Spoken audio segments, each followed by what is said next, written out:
क्या हुआ मुकुंद? यार वो तुलसी क्या रहा? यार तुम्हें नींद में भी वही दिखाई देता है क्या? ये कोई वक्त है इस बारे में बात करने का? नहीं यार, मतलब कितना अजीब लगता है वो। अरे अजीब तुम लग रहे हो। रात को भी वही बात लेके बैठ गए। तुम्हें और कोई थॉट नहीं आ रहा है क्या आजकल? नहीं यार, कुछ अटपटा सा है। सो जाओ मुकुंद। विद्या मेरी बात तो सुनो यार प्लीज। सुबह मैंने माली को बुलाया, वो आके दूसरा पौधा लगा देगा। अभी प्लीज सो जाओ, मुझे भी सोने दो।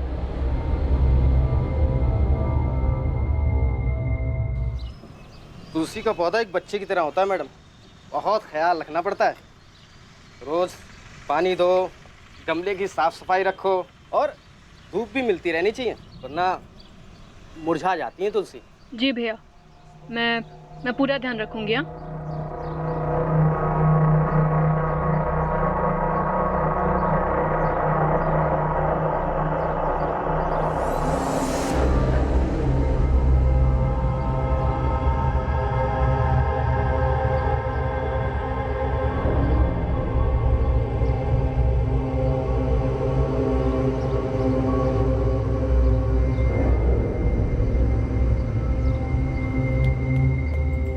लीजिए मैडम, हो गया।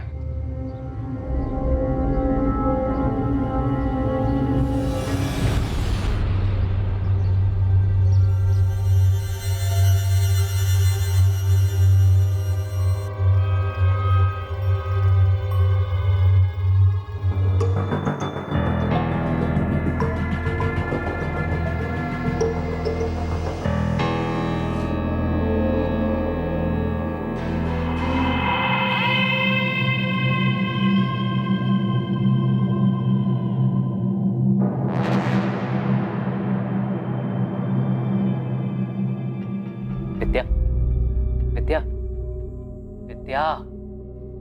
अरे यार अब क्या है मुकुंद? प्लीज फिर से शुरू मत हो जाना तुम। यार उस तुलसी क्यारे को देखकर लगता है जैसे किसी ने अपना सामान लाकर हमारे घर में रख दिया हो। यार इतना बड़ा क्यों बनवाया है वो? मुझे क्या पता मुकुंद। तुम्हें नहीं लगता कि कुछ अजीब है? इतना बड़ा कौन बनवाता है? तुम एक काम क्यों नहीं करते? कल रमन भाई से बात करो, देखो वो क्या बोलते हैं।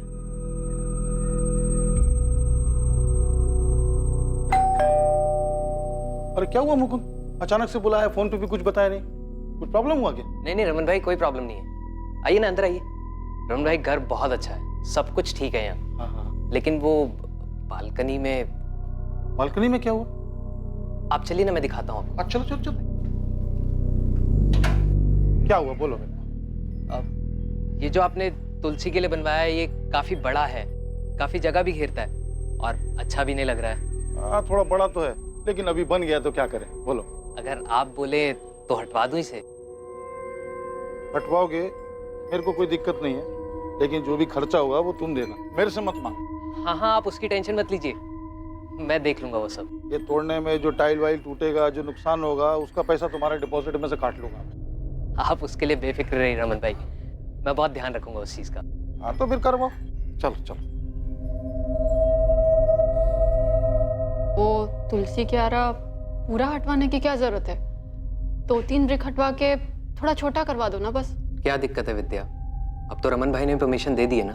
कोई प्रॉब्लम नहीं है, पर अभी अभी मैंने वो पौधा लगवाया है और अभी हटा देंगे तो घर के लिए अशुभ होगा ना। सिर्फ क्यारा हटवा रहा हूँ विद्या, पौधा हम किसी दूसरे गमले में लगा देंगे, तुम्हारे लिए साफ सफाई के लिए भी आसानी हो जाएगी, है ना? अरे बाबा, कल नया गमला ला दूंगा, तुम टांग देना उसे जहां मन करे, ठीक है? अच्छा सुन, एक काम करते हैं, पहले मिट्टी निकाल लेते हैं, उसके बाद क्यारा तोड़ते हैं। इससे हम लोगों का काम आसान हो जाएगा और ज़्यादा मेहनत भी नहीं पड़ेगी।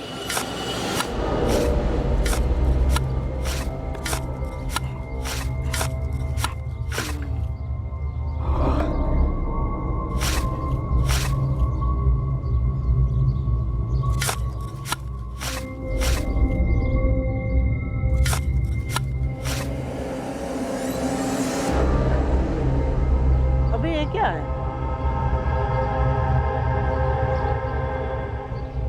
कपड़ा जैसा कुछ है क्या है यार? चल खींच, खींच, राजू खींच।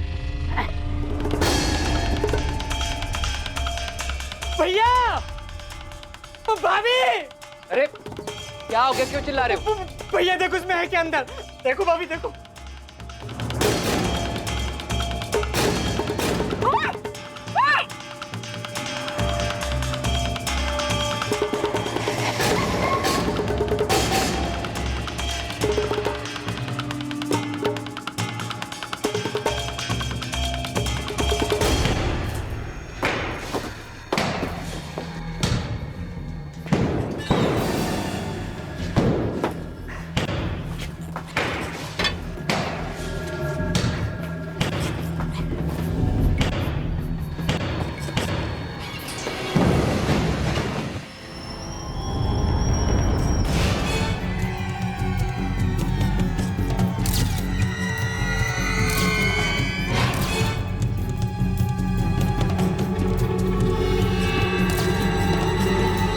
हमें बस 1 महीना ही हुआ है सर किराए पर ये फ्लैट लिए हुए। इतना बड़ा तुलसी का स्ट्रक्चर बालकनी में बहुत अजीब लगता था। मैंने मकान मालिक से बात की, उन्होंने तोड़ने की परमिशन दी। जब तोड़ने लगे तो उसमें से ये कंकाल निकला। मकान मालिक कौन है? नाम क्या उसका? रमन सरवैया नाम है सर। मैंने फोन किया है, वो आते ही होंगे। सर, है तो ह्यूमन स्केलेटन, लेकिन काफी बुरी हालत में। पेल्विक बोन्स तक टूट चुकी हैं। पता नहीं चल रहा है मेल है या फीमेल। स्केलेटन को फॉरेंसिक भेजो रीवा, देखते हैं उन्हें क्या मिलता है।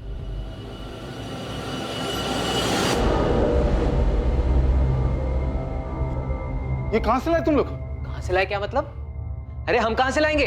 आपका घर है, आप जानो कहाँ से आया। बन रहते तो तुम होने, और तुमने जिद किया था वो तुलसी क्यारा तोड़ने के लिए। उससे पहले तो कुछ नहीं निकला यहाँ पे। कैसी बात कर रहे हो रमन भाई? 1 महीना हुआ मैं यहाँ पे आए हुए, और तुलसी क्यारा के अंदर से निकला है ना वो, तो आपको नहीं पता होगा कहाँ से है वो? पता तो आप ही को होना चाहिए। किसका कंकाल है? मैडम घर मेरा है, मैं रहता नहीं हूँ यहाँ पे, हमेशा से किराए पे ही है।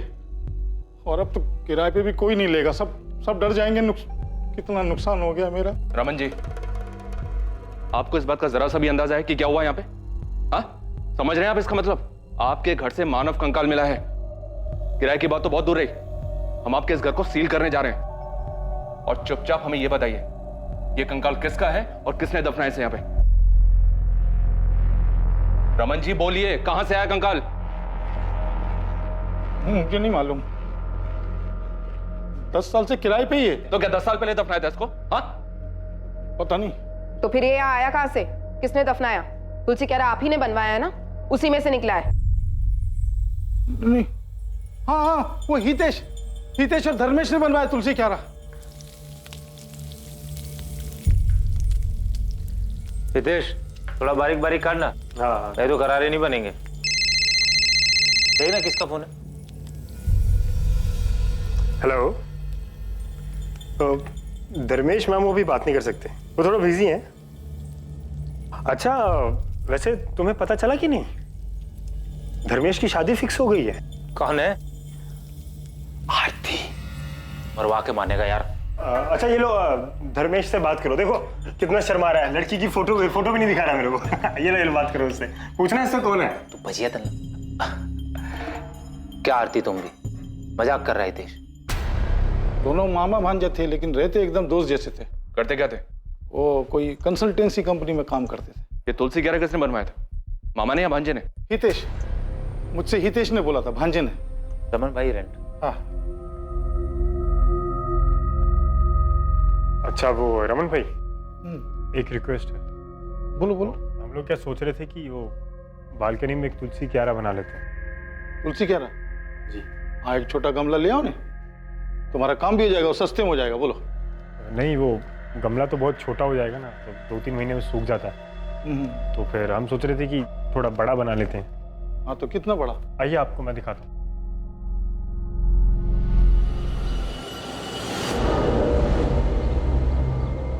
यहाँ पे समझ लो 2 फीट या 3 या 4 फीट। अरे इतना बड़ा क्यों? अरे रमन भाई बचपन से इसको तुलसी का शौक है, इसके घर में भी तुलसी है, जिद कर रहा था। मैंने कहा रमन भाई से बात कर ले। अपन बोला ना गमला ले लो, ये तोड़ने ओड़ने का काम बच जाएगा और अच्छा भी नहीं लगेगा। इतना बड़ा बोल रहा हूँ। अरे रमन भाई, आप उसकी बिल्कुल चिंता मत करो, मैं एकदम अच्छे से बनवा दूंगा और पता भी नहीं चलेगा कि बाद में बना है।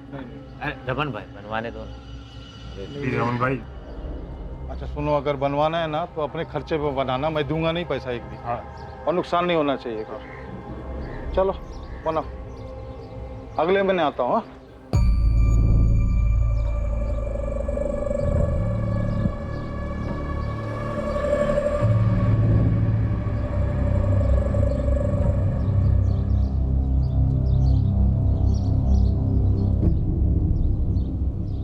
धर्मेश, कुछ गड़बड़ तो नहीं लग रहा ना? एकदम परफेक्ट, इससे काम हो जाना चाहिए। पक्का? मतलब ऐसा तो नहीं लगेगा ना ये बालकनी के साथ नहीं बनाएगा? नहीं, सही हो गया। फिर भी एक बार चारों ओर से देख के बताओ ना, मतलब पक्का कुछ पता नहीं चल रहा है ना? देख, तो तू नहीं बताएगा ना, किसी को पता नहीं चलेगा। अब कहाँ हैं दोनों मामा भांजे? पता नहीं मैडम, बाद में पता चला कि दोनों गायब हैं। मतलब मिसिंग? कैसे और कब से गायब है? ये तो पता नहीं, लेकिन यहाँ से जाने के कुछ दिन बाद गायब हो गए। कहाँ गए किसी को मालूम नहीं। अभी ज़्यादा कुछ तो नहीं, लेकिन इतना बता सकती हूँ कि ये नेचुरल डेथ नहीं थी, ये एक मर्डर था। जी, जिस तरह से बॉडी को छुपा कर रखा गया था, नेचुरल डेथ तो नहीं लगती, मर्डर ही होगा। अब बता सकते हैं मौत कैसे हुई होगी? यस सर, ये देखिए, स्कल पे बहुत गहरा निशान है, सर पर किसी चीज़ से बहुत जोर से वार किया गया होगा। वहीं रिब केज पे एक पसली टूटी हुई है, साफ जाहिर होता है किसी धारदार चीज़ से स्टैब किया गया है। मरने वाला कौन होगा? आई मीन मेल या फीमेल? अभी तो ये बताना मुश्किल है, क्योंकि इनका पेल्विक स्ट्रक्चर टुकड़ों में है और उसे असेंबल करने में थोड़ा वक्त तो जाएगा ही। जेंडर कंफर्मेशन और उम्र पता लगाने के लिए हमें कुछ टेस्ट और करने होंगे। सबसे पहली चौंकाने वाली बात थी कि कंकाल घर के उस स्ट्रक्चर से मिला था जिसे तुलसी के पौधे के लिए बनाया गया था। दूसरी हैरान करने वाली बात यह कि जिस धर्मेश और हितेश ने इसे बनवाया था वो दोनों खुद ही लापता थे। और तीसरी बात यह कि ऐसा हत्या को छुपाने के लिए किया गया था। अभी तक यह पता नहीं चल पाया था कि वो कंकाल किसी महिला का था या फिर पुरुष का।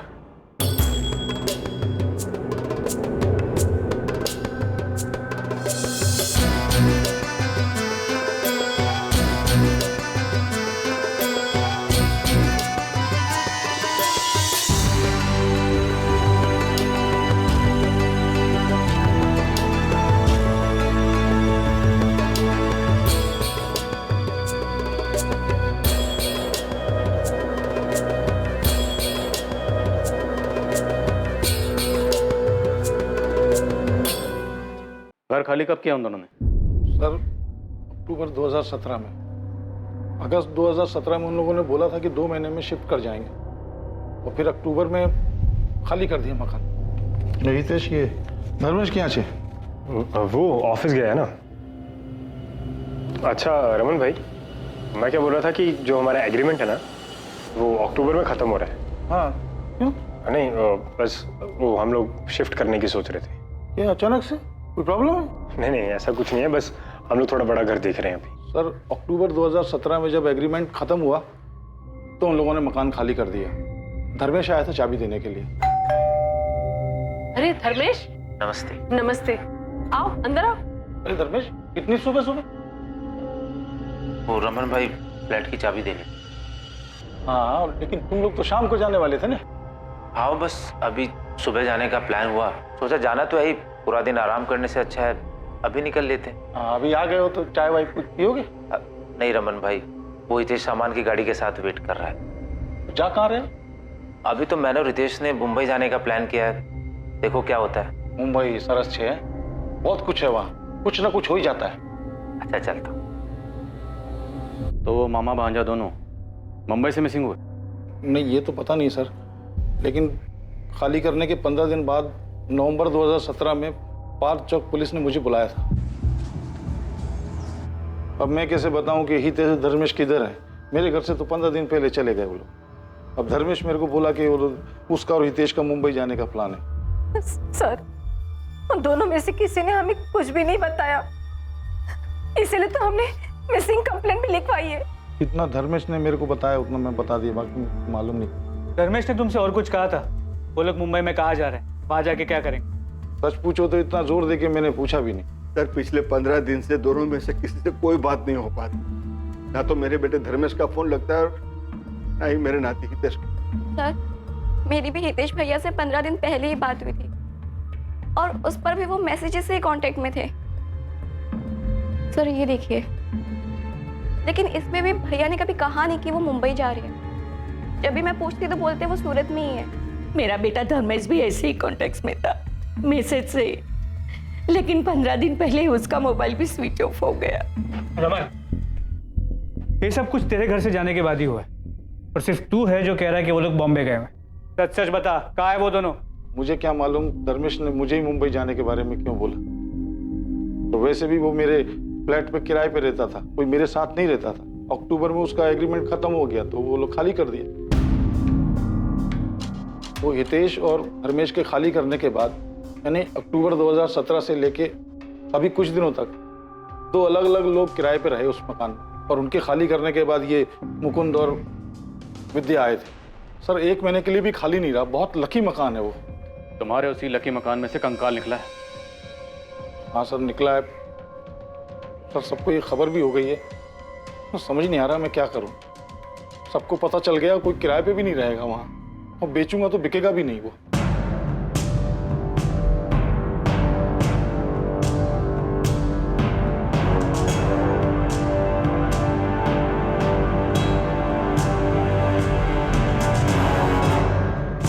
प्रॉपर्टी के दाम बढ़ने के साथ ही किराए पर रहने का चलन भी बहुत बढ़ा है, लेकिन क्या आप नए घर में जाने के पहले उस घर की बारीकी से जांच और पड़ताल करते हैं कि वहां पहले कोई अपराध या क्राइम तो नहीं हुआ? पूरा सूरत हैरान है कि ये कंकाल हमेशा से इस घर के अंदर एक तुलसी क्यारा में दबा हुआ उन दोनों किराएदारों की आंखों के सामने ही था, लेकिन उन्हें इस बात का बिल्कुल भी अंदाजा नहीं लग पाया था।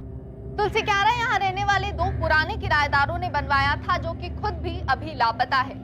पुलिस को इस मामले में अभी तक कोई भी सफलता हासिल नहीं हुई है और वो मामले की जांच में। रौनक, तुम्हें वो तुलसी क्यारा याद है ना? कैसे भूल सकता हूँ भाविनी। यार मैं सोच रहा हूँ कहीं और काम देख लो यार। यहाँ तो रात रात भर सिर्फ गधा मजदूरी करवाते हैं, और साला इतनी मेहनत के बाद सैलरी के नाम पर अकाउंट में सिर्फ चिल्लर ही आता। मेरे दोस्त मोहित को मेरे बाद जॉब लगी, 6 महीने में कार ले लिया उसने। बता रहा था उसके यहाँ कोई जूनियर मैनेजर की वैकेंसी है, ज्वाइन कर लूँ क्या? भाविनी ध्यान क्या तुम्हारा?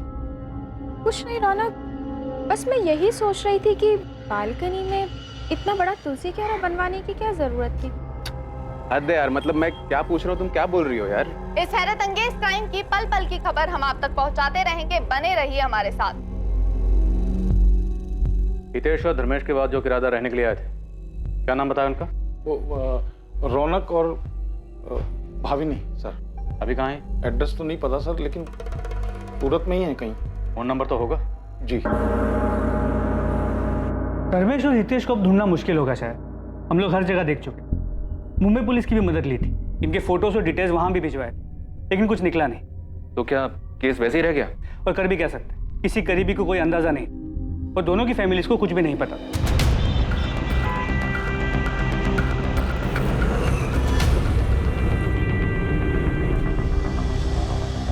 अच्छे लड़के थे दोनों, पता ही नहीं चलता था कि दोनों मामा भांजे थे। उम्र में कुछ ज्यादा फर्क नहीं था, पर दोनों का स्वभाव बहुत ही अच्छा था। कोई गर्लफ्रेंड वर्लफ्रेंड थी उनकी? ये तो नहीं पता कि वो कौन थी, पर एक लड़की थी जरूर जो कभी कभी आती थी। क्या नाम था? अब नाम तो नहीं जानती, लेकिन वो धर्मेश के साथ दिखती थी कभी कभी।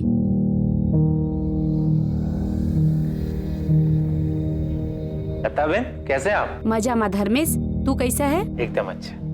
चलो मिलते हैं बाद में। और हाँ, कभी कभी हितेश भी होता था उसके साथ। तो होता ही नहीं है। क्या हो गया लता बहन? आपकी तबीयत कुछ ठीक नहीं लग रही। और डॉक्टर के पास जा रही हूँ बेटा, थोड़ी तबीयत खराब है। दोनों के साथ रहती थी? गर्लफ्रेंड थी या कुछ और? अब मुझे क्या मालूम मैडम, जो देखा था वो बता दिया। एक लड़की 2 बंदों के साथ आती जाती थी, वो भी किसी भी टाइम पर। सोसाइटी वालों ने कभी ऑब्जेक्ट नहीं किया? और अमन भाई को इस बारे में पता था? ऑब्जेक्शन जैसी बात तो कोई सामने नहीं आई, पर हाँ, वो कुसुम है ना 3rd फ्लोर वाली, उसने एक बार बताया था कि वो हितेश की बहन है, तो मुझे कुछ पूछना ठीक नहीं लगा। गलती तो आपसे भी हुई, आपको सब अच्छे से चेक करना चाहिए था ना। अरे मैं क्या चेक करता श्वेता? मेरे को क्या मालूम घर के अंदर क्या चल रहा है, क्या नहीं चल रहा है? मेरे को क्या मालूम? मैं क्या दीवार फोड़ के जमीन खोद के देखता कि किधर लाश दबी, किधर क्या दबा है? वो जो भी था, अब सब यही बोल रहे कि रमन भाई के घर से कंकाल मिला। अब तो बोलने तो अभी क्या कर सकते हैं? तो क्या मालूम था तो वो लोग इतना सब कुछ कर देंगे और फिर गायब हो जाएंगे। पहले दिन से मेरे को शक करना चाहिए। तो वो हितेश बोला था ना, इतना बड़ा तुलसी क्यारा बनाने के लिए मना कर देना चाहिए। सब पहले से प्लान किया था उन लोगों ने। जब तक तू नहीं बताएगा ना, किसी को पता नहीं चलेगा। धर्मेश और हितेश के ऑफिस गए थे आप लोग, वहां से कुछ पता चला क्या? जी, हम लोग दोनों के ऑफिस गए थे पता करने। ये धर्मेश एक कंसल्टेंसी फर्म में काम करता था। वहां उसके कलीग से बात करने के बाद मुझे लगा कि कुछ तो अटपटा है। जी हाँ, धर्मेश हमारे ही ऑफिस में काम करता था। अब काम में भी ठीक ठाक ही था, लेकिन एक दिन अचानक बोला कि वो ऑफिस छोड़ के जा रहा है। कब की बात है? जी शायद अगस्त 2017 की। ये क्या है? मेरा रेजिग्नेशन लेटर सर, मैं कल से नहीं आ पाऊँ। क्या कल से? अरे भाई अचानक ऐसा क्या हो गया कि तुम रेजिग्नेशन लेटर दे रहे हो? सर मैं सारी लाइफ ये नहीं करना चाहता। अच्छा, ताजमहल बनाना चाहते हो क्या? अरे भाई ऑफिस में एडवांस में कुछ नोटिस देने का होता है कि नहीं? मैं यहाँ एक भी दिन नहीं रह पाऊंगा सर, कुछ करना चाहता हूँ। और नोटिस ना देने के लिए सर जो भी चार्जेज हैं वो मेरी सैलरी में से काट लें। मैं कंटिन्यू नहीं कर पाऊंगा सर। रिजाइन करने के कुछ दिन पहले से ही बड़ा अजीब सा बिहेव कर रहा है। अजीब सा बिहेव कर रहा? क्या मतलब? उखड़ा उखड़ा सा रहता था, जैसे कोई परेशानी हो। ऐसा लगता था कि वो अपने काम से पूरी तरह ऊब चुका है। अब शुरुआत में मुझे लगा कि उसकी कोई पर्सनल प्रॉब्लम होगी, इसलिए मैंने कुछ कहा नहीं। लेकिन पूरा महीना लगभग वो ऐसे ही डिस्टर्ब था। अब उसके इस बर्ताव का असर उसके काम पे पड़ रहा था, इसलिए मैंने उसे डांटा भी। अपनी इस परेशानी की कोई वजह बताई थी उसने? जी नहीं, ऐसी तो कोई वजह नहीं बताई उसने कि जिससे यकीन हो सके कि वो उसी वजह से महीने भर परेशान था। अब जब मैं उससे कुछ भी पूछता था तो सीधा सीधा तबीयत ठीक ना होने का बहाना कर देता था। जब उसने जॉब छोड़ा या कभी बीच में उसने मुंबई जाने की कोई बात की थी? जी मुझसे तो ऐसी कोई बात नहीं की। हाँ, लेकिन हमारे एक लड़का काम करता है तेजस, जो उसका दोस्त भी है। वो हो सकता है शायद उसे कुछ पता। बुलाइए उसे। जी वो तो आज छुट्टी पे है। मुझे तेजस का नंबर और एड्रेस चाहिए। इन सभी बातों को देखने के बाद लगा कि सब कुछ सोच समझ के तय किया गया था। अगस्त 2017 में धर्मेश ने अपनी जॉब छोड़ी। उसी के आसपास हितेश ने रमन को बताया कि वो लोग 2 महीने बाद उसका फ्लैट खाली कर दें, और अक्टूबर 2017 में उन्होंने उसका फ्लैट खाली किया। तो दोनों एक साथ छू मंतर हो गए। हमने उन्हें हर जगह ढूंढा, लेकिन सिर्फ उस किराए के फ्लैट में नहीं गए। कोई मतलब ही नहीं था वहां जाकर, किराएदार बदल चुके थे। हमारे लिए सिर्फ वो अब एक मिसिंग कंप्लेंट था, किसी बड़े क्राइम की भनक तक नहीं लगी। और कोई सोच भी कैसे सकता है कि घर के अंदर बने तुलसी के आरा के अंदर कोई लाश दबा के रख सकता है? शायद ये सब कुछ पहले से फिक्स था, इसीलिए वो तुलसी स्ट्रक्चर बनवाया गया और उसके अंदर लाश डाली गई। फिर कुछ दिन रुक कर देखा, और जब यकीन हो गया कि सब कुछ ठीक है तो निकल गए वहां से।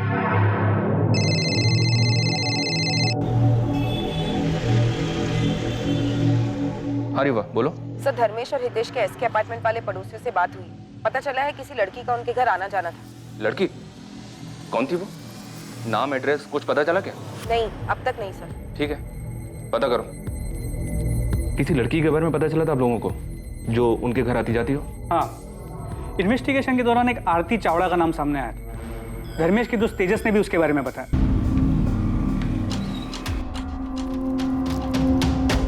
धर्मेश और हितेश कहाँ हैं तेजस? सर मुझे नहीं पता सर। सर मेरी दोस्ती तो सिर्फ धर्मेश से थी, हितेश से मेरा कोई लेना देना नहीं है सर। इनफैक्ट नौकरी छोड़ने के बाद उसने मेरा फ़ोन उठाना भी बंद कर दिया, और थोड़े दिन के बाद उसका नंबर भी स्विच ऑफ आने लगा। तेजस तुम ये तो जानते होगे कि ये दोनों लापता है। दोनों की फैमिली ने मिसिंग कंप्लेंट भी फाइल की। हाँ सर, हमारे टीम लीडर सुयश सर ने बताया था मुझे। धर्मेश ने तुम्हें कभी मुंबई जाने के बारे में कुछ बताया था? नहीं सर। ऐसे अचानक से क्यों छोड़ रहा है? तूने मुझे भी नहीं बताया। कोई दूसरी जॉब मिल गई क्या? तो अचानक क्यों छोड़ रहा है? कुछ छुपा रहा है ना तू मुझसे? वो हितेश के साथ मिलके कुछ बड़ा प्लान कर रहा है ना तू? क्या मतलब? क्या कर रहा हूँ मैं? मतलब साफ है, कोई ऐसे जॉब क्यों छोड़ेगा यार? मतलब तुम दोनों मिलके कुछ बड़ा बिजनेस प्लान कर रहे हो। हाँ वो अभी सोच रहा हूँ करने की। कुछ होगा तो बताऊंगा ना तुझे। इसके अलावा कुछ और नोटिस किया था? कोई लड़की वड़की का चक्कर? सर उसने कभी कुछ सामने से बताया नहीं सर। धर्मेश और हितेश के कॉल रिकॉर्ड्स में एक कॉमन नंबर मिला है। इस लड़की आरती का है। इसे कभी देखा है? सर कभी उसने किसी से मिलवाया नहीं और ना कभी कुछ बताया, पर वो फोन पर किसी से बात तो जरूर करता था। कोई लड़की थी, अब वो लड़की यही थी या कोई और ये नहीं पता सर मुझे। तो ये आरती आप लोगों के हाथ लगी थी क्या? नहीं, उसका भी फोन बंद आ रहा था। उसके फोन डिटेल्स में जो उसका सूरत का एड्रेस था, हमने वहां जाके चेक किया। हाँ सर, ये मेरी ही किराएदार थी, लेकिन आप इसे क्यों ढूंढ रहे हैं? यहाँ से कहाँ गई? इसकी डिटेल्स होंगी ना, रेंट एग्रीमेंट तो हो गई। यहाँ से कहाँ गई ये तो पता नहीं सर, लेकिन फरवरी में वो यहाँ से चली गई थी और उसके बाद नया किराएदार आ गया तो मैंने भी एग्रीमेंट फेंक दिया। एग्रीमेंट फेंक दिया? तो क्या करता सर, यहाँ तो किराएदार आते जाते रहते हैं और एक बार किराएदार यहाँ से चला जाए तो फिर। अपने किराएदारों के डिटेल्स आप किसी बुक में तो लिख के रखते होंगे ना? यहाँ से जाने के बाद या आने से पहले किसी ने कोई कांड किया तो? नहीं सर, अब क्या पता था कि किराएदार के एक बार जाने के बाद फिर उसे दोबारा कांटेक्ट करना पड़ेगा। लेकिन सर मैं अपने यहाँ सिर्फ शरीफों को ही कमरा किराए पर देता हूँ। शक्ल देखकर बता सकते हो कौन कांड करेगा कौन नहीं? सबसे खतरनाक मर्डर भोली शक्लों वाले लोग करते हैं। आरती ने कोई मर्डर किया है सर? वो हम इन्वेस्टिगेट कर रहे हैं। 2 लड़के गायब हैं और उनकी फैमिलीज ने मिसिंग कंप्लेंट फाइल की। आरती उन्हें जानती थी पर आरती का भी फोन बंद आ रहा है। ये आरती जॉब कहाँ करती थी? किसी सॉफ्टवेयर कंपनी में HR में थी। उसके बाद भी हमने आरती को ट्रैक करने की कोशिश की। फिर हमें लगा कि शायद उनके रिलेशन के बारे में उनकी फैमिलीज को पता नहीं था। शायद धर्मेश आरती को लेकर भाग गया था और हितेश ने उनकी मदद की। लेकिन आगे की इन्वेस्टिगेशन में ऐसा कोई लिंक सामने नहीं आया। और ये हितेश जहाँ काम करता था वहां से कुछ पता चला? हितेश एक टूर्स एंड ट्रेवल्स की कंपनी में काम करता था। हितेश वो तो गजब का धोखेबाज निकला सर। अगस्त 2017 को सैलरी निकाला मेरे पास और उसके बाद तो उसने दर्शन ही नहीं दिया। कितना फोन किया मैंने पर लड़का बात करने तक को राजी नहीं। उसके बाद कभी उससे कांटेक्ट हुआ? बस सर एक मैसेज किया था उसने, जगन भाई मैं काम छोड़ रहा हूँ, दूसरा काम पकड़ लिया है। अब मैं उसको क्या बोलता सर? शिरडी का 2 टूर सर पर था जो इस हितेश के भरोसे बुक किया था मैंने, लेकिन वो साला तो टांग दे गया ना।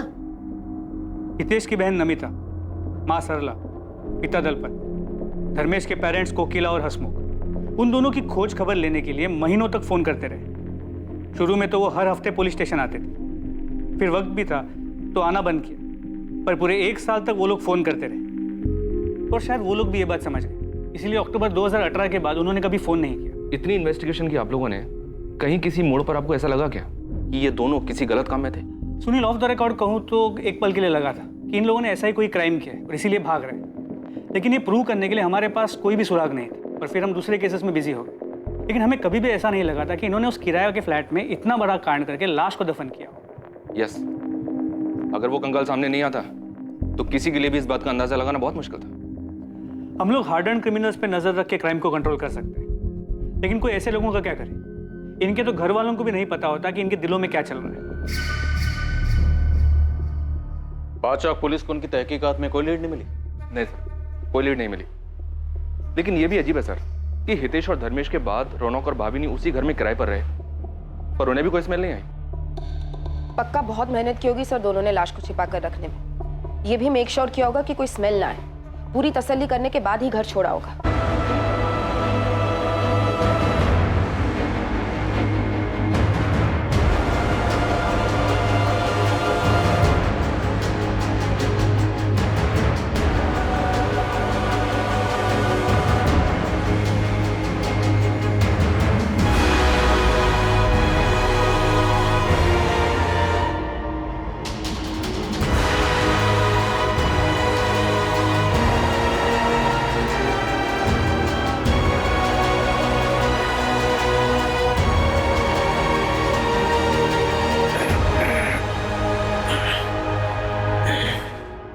धर्मेश, ऐसे तो कुछ नहीं होगा। हमें ध्यान देना होगा कहीं कोई बदबू ना आए। हाँ हितेश, हमें समय समय पे चेक करना होगा। अगर पड़ोसियों को बदबू आ गई ना, हम फंस जाएंगे। ये आरती भी हमारे लिए पहेली बनी हुई है। रुपेश, कहीं वो कंकाल रमेश की फैमिली से बात करनी चाहिए। पुलिस से अचानक कांटेक्ट बंद हो गया उनका। कहीं ऐसा तो नहीं कि उनके बेटों ने उन्हें कांटेक्ट कर लिया हो? ठीक है, वो आप अकेले निकलो, बिना बताए उनके घर पहुंचो, देखते हैं क्या हाथ लगता है। सर एक बार ये रौनक और भावनी से भी बात करें क्या? अक्टूबर 2017 से मई 2019 तक तकरीबन 2 साल ये दोनों उसी घर में रहे। उनके बाद मुकुंद और विद्या आए जून में।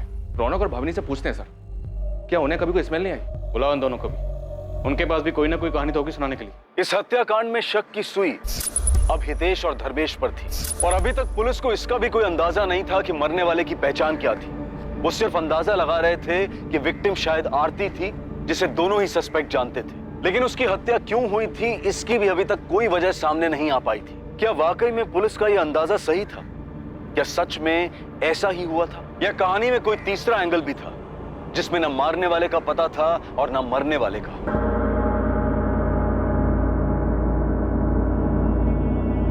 पुलिस की एक टीम हितेश और धर्मेश की फैमिली को ढूंढते हुए गुजरात के एक छोटे से शहर वापी पहुंचती है, जहां हितेश और धर्मेश की फैमिली रहती थी। दूसरी तरफ सूरत पुलिस ने रमन के पुराने किराएदार रौनक और भाविनी को पूछताछ के लिए थाने बुलाया, जो कि उस घर में धर्मेश और हितेश के जाने के बाद रहने आए थे। रमन सरवैया का 12 SK अपार्टमेंट्स वाला किराए का वो फ्लैट सील कर दिया गया। रमन सरवैया डर और फिक्र में परेशान हो रहा था, क्योंकि उसका घर अब क्राइम सीन बन गया था। इसके साथ ही फॉरेंसिक ये पता करने में लगी हुई थी कि मरने वाला आदमी था या औरत, और ये मर्डर कितने वक्त पहले हुआ होगा। तुम लोगों ने कुछ नहीं किया तो फिर डर क्यों रहे हो? कैसे नहीं डरे सर, 2 साल रहे हम उस घर में। जब से कंकाल के मिलने की बात पता चली है, रातों की नींद गायब हो गई सर हमारी। सर हमने किसी से कहा नहीं, लेकिन वो 2 साल बहुत मुश्किलों भरे थे, इसलिए घर चेंज किया। अब समझ आ रहा है वो दिन इतने मुश्किलों भरे क्यों थे, क्योंकि सर वो घर ही मानूस था। हम तो हमारे नए फ्लैट ओनर से पिछले किराएदार के बारे में 4 बार बात कर चुके हैं। रौनक, मैं समझ सकता हूँ कि तुम लोग किस डर से गुजर रहे थे, पर क्या आप लोगों को वाकई कोई स्मेल नहीं आई? या पता नहीं था कि किस चीज की स्मेल है, इसलिए इग्नोर किया? सच में सर, वहाँ कोई स्मेल नहीं थी। लेकिन वो तुलसी क्यारा देखकर बड़ा अजीब सा लगता था। इतना बड़ा तुलसी क्यारा बनवाया क्यों था? हमने सोचा कि रमन भाई से बात करें, लेकिन हम कुछ नहीं बोले। अगर वो बुरा मान जाते तो हमें अगले दिन घर खाली करवा देते। वो तुलसी क्यारा रमन भाई ने बनवाया था? घर उनका था, इसीलिए हमें लगता है उन्हीं ने बनवाया। वो तुलसी क्यारा रमन भाई ने बनवाया था? घर उनका था, इसीलिए हमें लगता है उन्हीं ने बनवाया। एक बार जब रमन भाई किराया लेने आए तो तुलसी का पेट सूख गया था। हाँ पूरे। रमन भाई चाय। हाँ, अरे ये तुलसी में पानी नहीं डालते क्या? देखो ना कितना सूख गया है। अब याद से डाल दूंगी। वो रमन भाई, हमको पेड़ पौधों का शौक नहीं है ना, इसीलिए कभी ध्यान नहीं दिया। नहीं, मेरे को भी पेड़ पौधे का ज्यादा शौक नहीं है, लेकिन अभी घर में है तो सुखा के तो मार नहीं सकते ना। हाँ। 2-4 बूंद डाल दिया करो, क्या पता फिर से हरा हो जाए। उनका बोलना उस वक्त हमें अजीब नहीं लगा था, लेकिन अब जब पता चला है कि उसमें सिर्फ तुलसी नहीं थी, तो हम सोच रहे थे कि क्या रमन भाई को उस बारे में कुछ पता था। तुम्हें क्या लगता, रमन भाई ने जानबूझकर ऐसा बोला था? ऐसी कैसे किसी पर उंगली उठाए सर, उनके लिए भी ठीक नहीं होगा। हो सकता है जैसे हमें ना पता चला हो, उन्हें भी कुछ ना पता चला हो। ठीक, आप दोनों जा सकते हैं।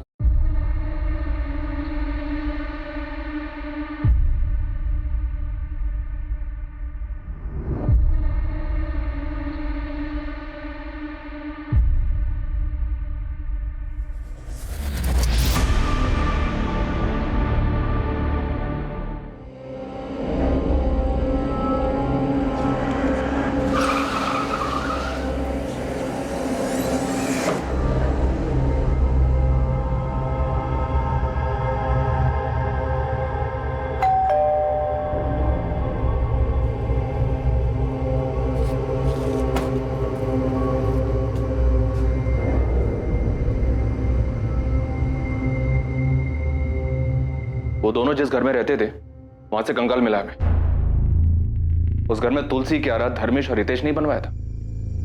कंकाल मतलब हड़पिंजर? हाँ, लाश छिपाई है उन्होंने, जो कंकाल बनकर अब सामने आई है। हमें शक है कि दोनों ने मिलकर मर्डर किया है, इसीलिए 2 सालों से फरार हैं। क्या बोल रही है मैडम आप? एक तो आप उन दोनों का पता नहीं लगा पा रही है, और ऊपर से इस तरह का बेकार इल्जाम लगा रही है उन पर। देखो, बेवजह नाम मत घसीटो दोनों का। कोई सबूत है या बस ऐसे ही तुम्हारे वादों की तरह तुम्हारे दावे भी खोखले, हवा हवाई? इसलिए तो आए हम लोग यहाँ पे। बस एक बार वो दोनों हाथ लग जाएं, वो खुद आप लोगों को बता देंगे। फिलहाल आप लोग हमें बताइए कि वो दोनों कहाँ हैं। हम कैसे बताएं मैम? जाके अपनी पुलिस से पूछिए ना। हमने तो मिसिंग कंप्लेंट दर्ज करवाई थी दोनों की, तब तो आपको कुछ नहीं मिला था। साथ मत दीजिए उनका। मर्डर हुआ है यहाँ प्लान तरीके से। मान लीजिए हमारे बच्चों ने ऐसा कुछ किया हो जो कि हो नहीं सकता। चलिए एक बार के लिए मान लेते, और ये भी मान लेते हैं कि हमें पता था, तो फिर हम पुलिस स्टेशन में मिसिंग कंप्लेंट करवाने क्यों जाते? एक लड़की के बारे में पता चला हमें, जिसको उनके घर पे आना जाना था। आरती नाम है उसका, धर्मेश की गर्लफ्रेंड थी। कुछ पता है आप लोगों को उसके बारे में? सच में हमें कुछ नहीं पता। उन दोनों ने हमें कुछ भी नहीं बताया था। इससे पहले जो पुलिस आई थी ना, उन्हें भी हमने ये सारी बातें बता दी थी। मैम, पहले वाली पुलिस को भी आरती के नाम के अलावा उसके बारे में कुछ नहीं पता था। और एक बात, आपके आंगन में जो तुलसी का पौधा है, हितेश को पसंद था क्या? हाँ मैडम, उसे रोज सुबह तुलसी के पत्ते खाने की आदत थी। आप दोनों एक बात याद रखिए, धर्मेश और हितेश अपराध करके भागे हुए मुजरिम हैं। उन दोनों में से किसी को भी छुपाना अपराध करने जैसा ही है। तो अगर कुछ भी पता चले तो आप लोग हमें इन्फॉर्म करेंगे तुरंत।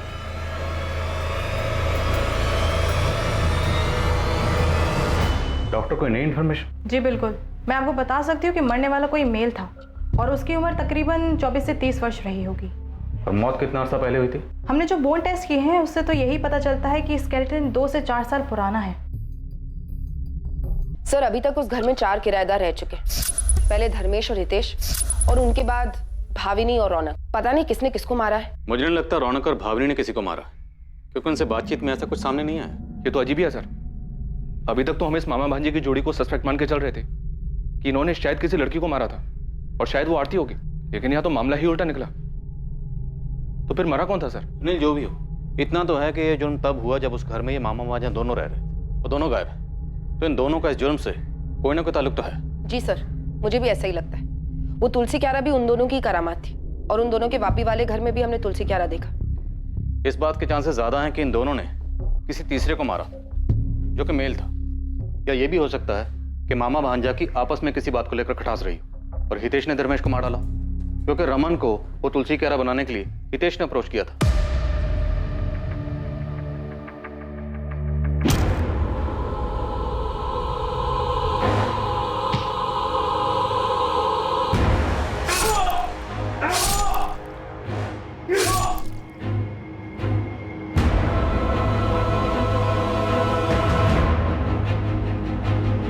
लेकिन सर, इसका उल्टा भी तो हो सकता है धर्मेश ने हितेश को मारा हो, क्योंकि मकान मालिक को चाबी देने के लिए धर्मेश ही गया था।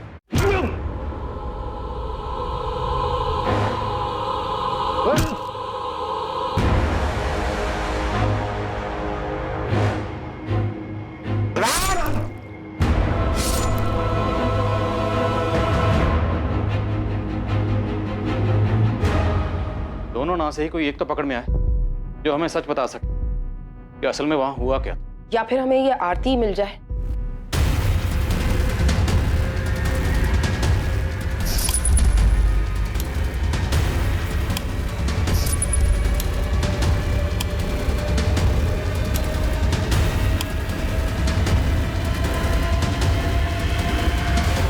सबसे पहले कौन पुलिस की गिरफ्त में आएगा? मरने वाला कौन था? क्या वाकई में धर्मेश और हितेश का इस हत्या से कोई ताल्लुक था? इन्वेस्टिगेशन टीम के लिए ये बहुत ही मुश्किल केस था, जिसमें अभी बहुत सी बातें सामने आनी बाकी थी और बहुत से चौंकाने वाले खुलासे होने बाकी थे। लेकिन जांच पूरी हुई, अपराध, अपराधी, मकसद सब कुछ सामने आया और इन सभी सवालों के जवाब में इस केस का रहस्य दफन था। कल हम मिलेंगे इस हैरत अंगेज केस के दूसरे और आखिरी भाग में, जहां हम खुलासा करेंगे कि वो कंकाल किसका था जो कभी सांस लेता था। अब मैं अनूप सोनी आपसे विदा लेता हूं, फिर मुलाकात होगी। और याद रखें, क्राइम और आपके बीच में सिर्फ इतना फर्क है कि आप कितने सतर्क हैं। सतर्क रहें, सुरक्षित रहें। जय हिंद।